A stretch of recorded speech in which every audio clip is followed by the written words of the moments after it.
An AI agent built by someone working at OpenAI just lost a lot of money. I'm going to break all of that down in today's video along with a bunch of other topics. We'll talk about Uniswap. We'll also talk about a major Wall Street giant that's seriously moving into decentralized finance. I'll cover Bitcoin, Ethereum, and a lot more. Hi, everyone, and welcome to Crypto Red, the crypto news channel. Let's start with the crypto market. Bitcoin, Ethereum, both down around 3%. When it comes to Bitcoin and Ethereum, the companies that are used to buying are still buying regularly. Look at Strategy. They just announced a $40 million purchase. It's not huge compared to what they've done in the past. They've already made multi-billion-dollar purchases in the past, but it's still interesting to see that they're continuing to accumulate. This was their 100 purchases, and they now hold more than 700,000 Bitcoin. Honestly, that's completely insane. Their average entry price is around $76,000. So right now at $65,000, we're well below that. I think they'll keep buying in order to lower that average cost basis. The challenge is they need to raise funds to keep doing that, and that's not always easy. Another company I mentioned before this time on the Ethereum ecosystem is Bitmine. They now hold 3.66% of the total supply. They just added another 51,000 ETH to what they already had. That's massive. We're talking about tens of millions of dollars. Again, another purchase of tens of millions of dollars. So these two companies are clearly continuing to accumulate BTC and ETH. They are by far leaders in the treasury asset company space.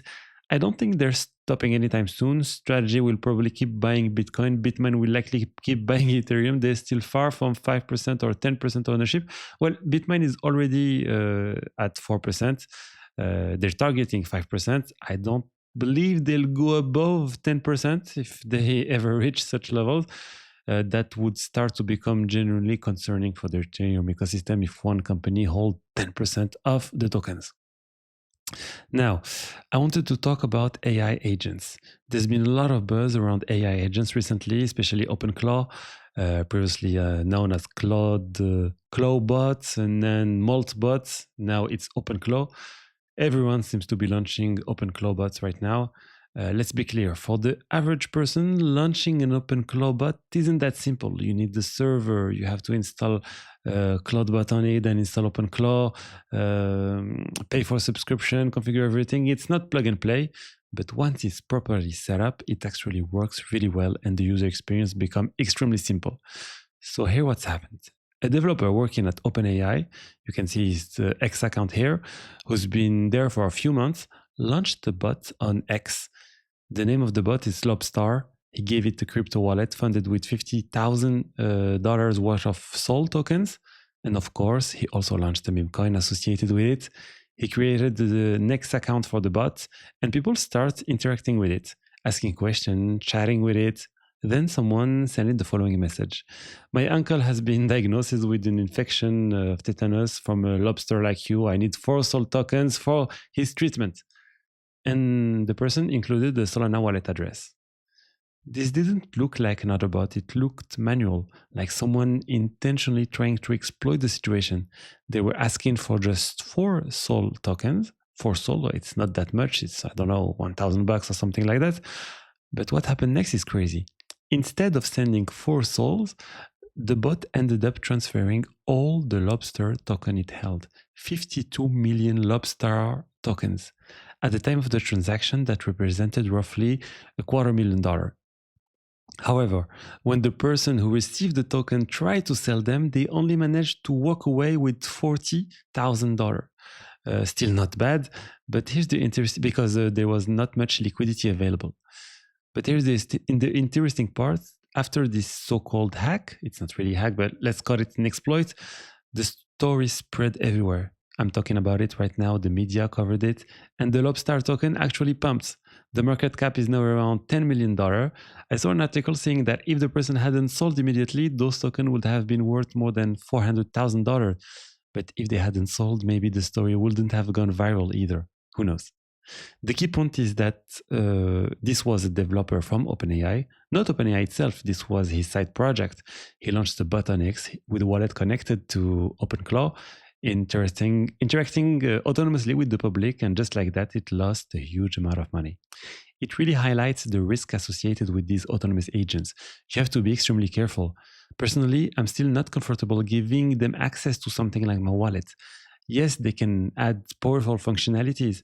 Yes, they can automate things and in interesting ways, but you have to be very careful about what data and permissions you give them, because sometimes they can behave in completely unpredictable ways. Next, we're going to talk about DeFi, what I think is very good news for decentralized finance overall. You know how much I love DeFi. And right now we've got Fidelity. Yes, Fidelity, the investment giant. We're talking about a company on the same level as BlackRock. Fidelity is currently recruiting a DeFi product manager, actually a vice president DeFi product manager. They're looking for someone to come in and build things at Fidelity around decentralized finance, launching vaults, creating on-chain trading strategies, doing market neutral strategies like Ethena does. They're also talking about analyzing protocol risk, looking into Oracle design, architecture, smart contracts. So this is really aligned with what's currently happening in DeFi, especially around vaults and DeFi strategies. I mentioned Morpho earlier on Friday, and honestly, if Fidelity really moves into DeFi in a serious way, I can absolutely see them launching something on Morpho. They would have the ability to control the smart contracts end to end, to see exactly what's inside, which oracles are integrated, how everything is structured, and maybe they launch a broader, more global vault product. But either way, this is extremely interesting to watch. And from an investment standpoint, you can position yourself around this kind of narrative by looking at tokens like Morpho, the tokens that provide the infrastructure institution needs to enter decentralized finance. So yes, this is very exciting. It's genuinely excellent news for DeFi. So yeah, let's talk about something else now. We're going to stay in DeFi, but talk about the risk side.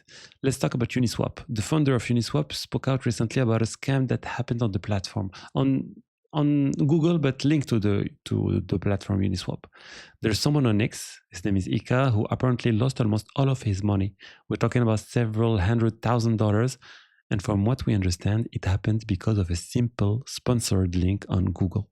Look at the sponsored results. You see the screenshot, it says Uniswap. It has the Uniswap logo, the correct branding, everything looks completely legitimate, but the URL is not the real one. It was hosted on doc.google.com, basically a fake site hosted through Google.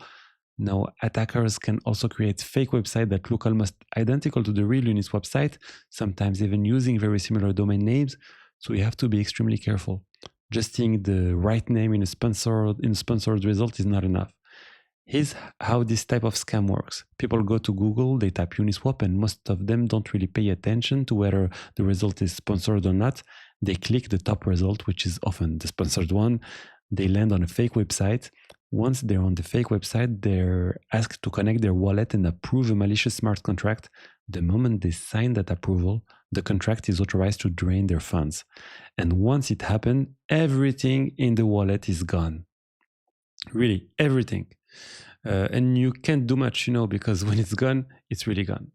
This can happen to anyone. Don't tell yourself it can't happen to me. That's exactly how people get caught. You need to put best practices in place. Don't access DeFi websites through Google searches. Use your bookmarks. Use trusted directories. Access protocol through wallet interfaces like Rabi. Use aggregators like DeFi Llama. There are tools that exist specifically to protect you from this kind of scam. Be extremely vigilant. In DeFi, a single mistake can cost you everything. Once the funds are gone, they're gone. There's no customer support. There's no refund. There's no way to reverse it. Now, let's talk about EDF, which stands for Electricity of France. It's the French state-controlled energy utility company that produces and distributes electricity. The acquisition of Exillon, which is a subsidiary of EDF, has just been validated by the French government. It will be bought by Mara. Mara, it's an American company, a Bitcoin mining company. The deal was approved at the end of last week. And as part of the agreement, the French billionaire Xavier Niel, through his holding company, will take a 10% stake in the capital. It seems that the non-compete clause also that was before between EDF and Exillon was also lifted. So in a way, France keeps some level of influence over Exillon, while at the same time not restricting the ability to mine Bitcoin using EDF's energy infrastructure. Overall, it runs relatively well. But it reflects on a broader trend on the European crypto market and tech startups being acquired by foreign funds. This isn't just about crypto. Like I said, it's the whole Europe. We don't really have tech giants in Europe. Almost all got bought by American company, and that's why we have no startup worth, so I don't know, $100 billion worth dollars in Europe. They only go to the United States. Maybe Spotify is the best example of European company that succeeded. Well, yeah, that's what I wanted to share with you today regarding the latest crypto news. I hope you enjoyed the content. If you did, don't hesitate to like, comment, subscribe, and I'll see you tomorrow for more. Bye-bye.